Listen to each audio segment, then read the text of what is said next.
お、アクセお、ル。使える。ブレーキ。よし。一足。1、よー。2、2。 3、4、5、6。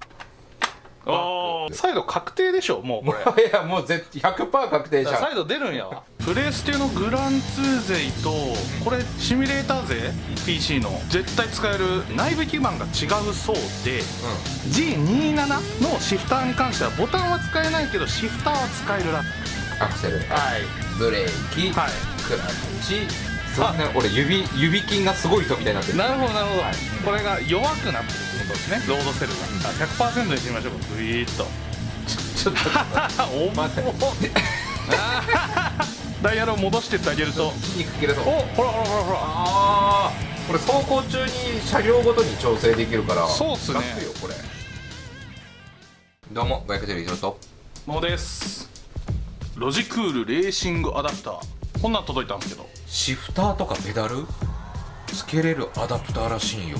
紙商品になりうるやつや。これだから結構面白いかもしんないんで。プレステのグラン2勢と、これシミュレーター勢 PC の絶対使えるアダプターだと思うんで、ちょっといろいろ検証します。そうですね。しかもこういう声がめっちゃあったから、はいでちょっとだけ僕らの予想外れたのが、はい先にうんそのプロシフター的なやつとか、はいはいはいはいプロサイドブレーキみたいな、はい出るんかなと思ったんだけど、うんこっちの方がね絶対賢いと思う。はい今までのやつ使える方がユーザーは多分嬉しいんで、ですね。早速ちょっとね開けながら検証していきましょうか。もうつなげるだけなんでですねはい。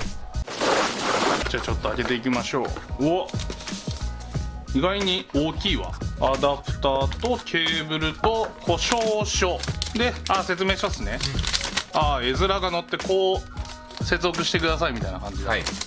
なるほどなるほど、簡単っすね。ロジクールのダイレクトドライブ G プロっすね、とロードセル対応の G プロペダル。これもともとグランツーリスモとかするときにシフターとか使えなかったじゃないですか、がこのアダプターでシフターがまず使えるようになると。でさらには例えば G29 からこうステップアップしたい人、ハンドルだけグランツーリスモに認識できたんですけど、ペダルも買わないと走行ができなかったと、いうところで、そういう声もありましたね。ここでね15万円ぐらいするんでなかなか難しかったというところで、このアダプターを使って従来のものを接続できると。ちょっとねそれでグランツーリスモと、PC シミュレーターを用意して、じゃあ接続テストいってみましょうか。行ってみましょう。はい、ではまずアダプターをパソコンの方につなげてみます、はいパソコンでこう制御するアプリがあるじゃないですか、ロジクールの G ハブですね、はいロジクールのダイレクトドライブとか G プロペダルとかもこのアプリケーションで制御するんですけど、この今まであった G923、G292 に対応したシフターと、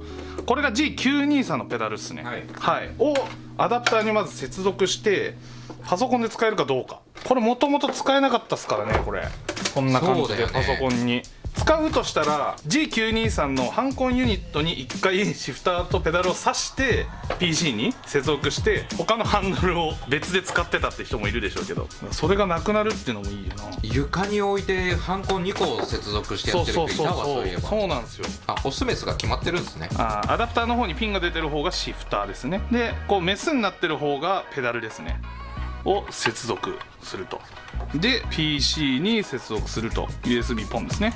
なんかカチッて言ったアダプター内で来た。これで認識されたってことですね。で下にレーシングアダプターファームウェアの更新が利用可能。これ更新するって感じですね。なるほど。新しいファームウェアが入るみたいです。ファームウェアアップデートがアプリケーション。一応公式では G29923 対応って書いてるんで、うちもテスト品がないんでできないんですけど、27とか25使えますかってコメント来そうなんで事前に言っておきますけど。調べました。調べました。海外フォームと、はい、ちょっと日本人の方がいろいろ説明してたんですが、はい、ペダル、はい、G25、G27、G29、G923 のペダルはアダプター同一っぽい。このカプラーも使えるらしいです。でもらしいになっちゃうんで、うちもね検証できるものがないんだよね。うちらの動画では物接続して使えますねっていうのができないんで、一応使えるらしい。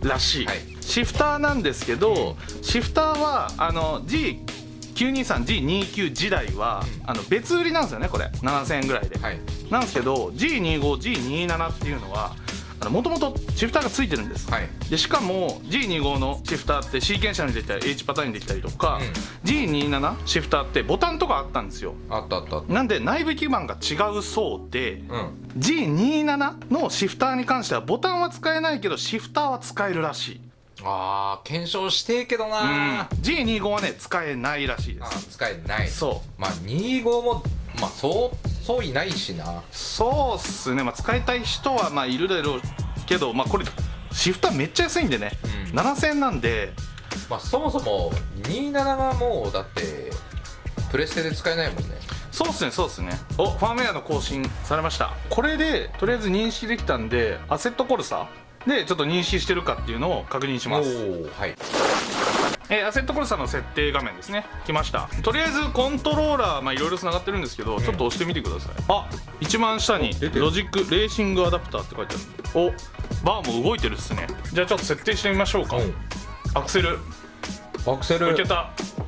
ブレーキいや痛いいけた。クラッチあ、いけた。認識する。ハンコンいらんじゃん。マジ。なるほどなるほど。はい。シフターはこうっすね。1足いける。2足345でバック。バックどっちだっけ？こっちだっけ？そっち。あ、いけたいけた。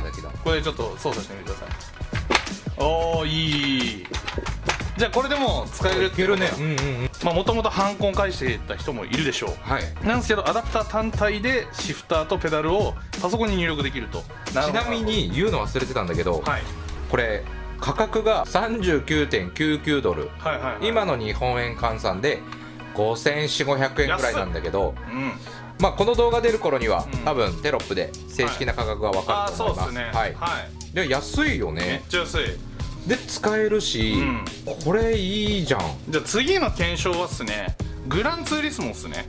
G プロダイレクトドライブはもうパソコンにもともと接続できるんで G プロにアダプターを接続してこれがグランツーリスモで使えればパソコンでも使えるんです。あ、まあ一緒だもんね。なんでグランツーリスモで認識のテストしていきます。じゃあグランツーリスモ立ち上げました。 G プロをプレステに USB で挿して、G プロにアダプターを挿してシフターペダルですね G29923 のものが認識できるかどうか。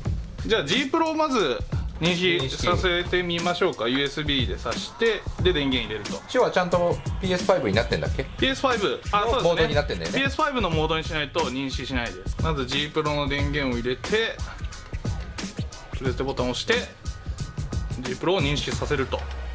で今 G プロが認識したんで、アダプターを G プロに挿してみましょうか USB で。はい、これちなみにどこでもいいのかな？どこでもいいみたいですね。どこでもいいでオプションの、ペダルが認識されてるかどうかここでねスタイリングコントローラー設定っていうところでできるんで、あれスタイリングコントローラー認識されてない。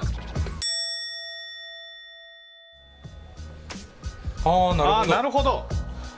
今さっき、最初にG プロのみ挿して、認識させて、G プロは認識された後、で新しくアダプターを挿して、ペダルが認識してるかどうか確かめようとしたんですけど確かめられなかったと。だから最初からこいつらを接続した状態でこいつを PS につなげるとボタンを押して認識させると1回の状態で OK ってことですね。じゃあ、後で接続した場合はもう1回認識し直さないといけないってことですね。ペダル入力してみてください。アクセル使える。ブレーキ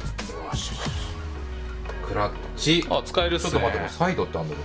サイド確定でしょもうこれ。いやもう100% 確定じゃん。サイド出るんやわ。ということで今度シフターもあるんで今ニュートラル状態。1足2 おお。じゃあこれで G プロで今までほら僕らもレビューでちょっとシフターないんでちょっとドリフトするにはパドルでね一定の速が一定のコーナーでしかドリフトできないって言ってたっすけど、これでドリフトできるようになりますわ。どのコーナーでも速上げドリフトとか。確かに。でサイドでしょ。サイドでしょ。もうグランツーでこれあればドリフトできるってことだ。じゃあもうとりあえず新しいシフターいらないから、サイド早く出してほしい。じゃあ次の、検証ですね。 G プロに旧シフターペダルを接続できることが分かったんで、今度は逆です。この新しい G プロペダルですね、G923、G29 に接続できるかどうかっていうところです。なるほどね。をやりましょう。じゃあまた G923をですね、プレステに認識させるんですね。プレステに認識させて、やばいよやばいよ懐かしい、これ勝手に回んの。普通はハンドルにね固定してる状態だからこういうやり方はね、これでハンドルだけがグランツーリスモに認識されたと、でまたこのユーザー設定ですね、これこれで認識されたんで、次アダプターっすね。シフターはこれもうこのまま使えるじゃないですか。シフターはこのまま G923 に刺さりますね。でペダルがもともと USB だったんですね、この G プロのペダルって、だから PC に接続するか新しい G プロのハンコに接続するかしかできなかったんですよ、G923 に USB のポートないから、なんでそこでアダプターですね。アダプターをこれ USB 接続する端子がついてるんで、そこに USB 端子をそこに接続すると。でこの付属のケーブルですね、レーシングアダプターに付属してきたものです。それをハンコンのペダルに行くわけね。このペダルのケーブルをペダル部分ですね、間違わないっていう感じですね、ペダルに接続と、結構短いですね。テーブルに G923 を接続してれば確かにこのダイヤルとかが手元にないとおかしいですよ。なるほどなるほど、だから短いんかな。でアダプターに接続と。でこの USB が取れないんで遊んじゃうんですけど、それはそのままですね。でこれでペダルが USB で刺さってるんで、これもまた認識し直しかな。かもね。一応やっときましょうか。やってみましょうか。でコントローラーのステアリングコントローラー設定、ダメだ、ダメなんだ。ということはここでもう一回接続し直しですね。アダプターをつけた時には回りそうで怖い回んないね。回んないな。でステアリングコントローラー設定、じゃあいった。でアクセル、ブレーキ、クラッチターもこれは従来の使い方なんで当たり前っちゃ当たり前ですね。G923 にシフターを接続してるんで、これは当たり前ですね。じゃあ次はこのダイヤルっすね。もともとパソコンのアプリケーションとか G プロのダイレクトドライブのレーシングホイールの設定内でこのロードセルの強弱を設定できたんですけど、この構成だとねアプリケーション返さないんでできないんですよ。でハンコンもあれが設定がないからできないのか。なるほど。なんでこのダイヤルがついてると。考えたね。ダイヤルの保護フィルムもついてると。それ剥がしたかったなでブレーキ踏んでみてください。まずすぐ 100% になる。ちょっといくよ。すごくね、俺指筋がすごい人みたいになってる。なるほどなるほど、すぐ 100% になるってことはゼロ、これが弱くなってるってことですね、ロードセルが、じゃあこれを100% にしてみましょうか。グイーッと。あれちょっと重っちょっと力かけといてくださいよ。ちょっと入力するぐらいでいいです。ちょっとでこれでダイヤルを戻してってあげると筋肉切れそう。ほらこれさ、これ走行中に車両ごとに調整できるからそうっすね。楽よこれ。だから今同じちょっと調整してください。今これで、ここで 100% にしたい。こんな感じで、なるほどなるほど。本当この微調整で結構ゲージ変わるから。なんでこれ段階じゃないですね。一応ねこれメモリ振ってあるんですけど、これは無段階の調整っぽいですね、このダイヤルは。すげえ。でもここで決まったって時に、簡単に触れちゃうからずれちゃうよね。だからなんかテープで止めた方がいいかもね。新しくねG923 からペダルは良くしたいっつって変えた人も、ただ入力がこうね普通のボリュームセンサーと一緒ではなくて、ロードセルセンサー、ちゃんとロードセルセンサーをこのダイヤルで活かせるってことですね。これでも PC でもアプリは読めるけど走行中に手元からできるっていう意味では画期的かもしれない。これ絶対走行中も PC でできるんで、なるほど。これで全てですね、構成は。だから組み合わせがだいぶ幅が広がったってことだよね。グリップ勢ってハンコンよりペダルの方が先に重要だなって思う人多いから、そういう人には簡単に対応もできるし、逆にドリフト勢ってペダルよりセルフの当たり方の方が重要だから、こっちでもともと持ってるペダルは買わずに安く済みたいっていう人向けだから、どっちにも完璧に合ってんで、使い紙商品や方としては。で6000円ぐらいでしょ。で従来のシフター使えいて、やーマジか、これ幅増えますね。さらにだよ、はい。 PC 単体接続できるのもすごくない、シフターが。まあ結果1万はいっちゃうけど、1万ぐらいのシフターって今だって中華シフターしかないからね。あ、確かにそういうことか。シフターがないって人そうなんで、とりあえずね使っても1万ちょいぐらいだから、そうですよね。ああ、そういうことか。すごいの出してきてるんだから。ああ、いいっすね。さすが。もう最近頭柔らかいよな。ロジックール頭柔らかいし、このダイレクトドライブで感動したけどさ、進化し続けたよね、ちゃんとね。でサイドブレーキとかもあるし、もう出ちゃったからね、もう。そういうことはグラン2で、ドリフトが楽しくできちゃう。そろそろできるようになるってことっすね。ロジックール製品だね。またあれですかね。じゃあサイドブレーキとか来たらこれ検は証だよね。だからサイドブレーキも結局これつければそう単体でつけれるだろうし、だからもうロジクールに関しては、USB で来ようがこのピンコードっていうんですか、こういうタイプで来ようが、こいつがあるからもう関係ないん。分かった。サイドブレーキってこれあれだわ。ここに昔のG923、G29 のペダルをつけるじゃないですか、でサイド絶対 USB だから、あ、こいつか。これにサイドをつければもう単体で全部使えますよということになるのかな。もしかしたらまたそういう G プロホイールを使ってない人は、サイドがロードセルだったらこれできても面白いよね。そうっすね。どうなるかそこは分かんないですけど、1個しかないんでね。こいつがアップデートする可能性もあるし、今見たらこれあれだわ。ここも剥がしてないっすわ。剥がさせてよ。いいですよ。こういう開封の儀、なんか新しいの買いましたみたいな。滑り止めね。これだったら動かない、配線とかちょっとごちゃるっすけど動かないっていう感じですね。でもこれ止めたいよね。決まったっていうところで、お母さん掃除しに来たらもうぐちゃぐちゃになっちゃうからね。これはテープで止めるしかないからそうですね。次この止める方法をアップデートしてください。ぜひ。そうですね。唯一の欠点これぐらいかな。ということでした。サイドブレーキとかしたらいや、久々に楽しい商品でしたね。またなんか面白いの来たらすぐレビューしたいと思いますので、次回の動画もよろしくお願いします。ガヤクトリでした。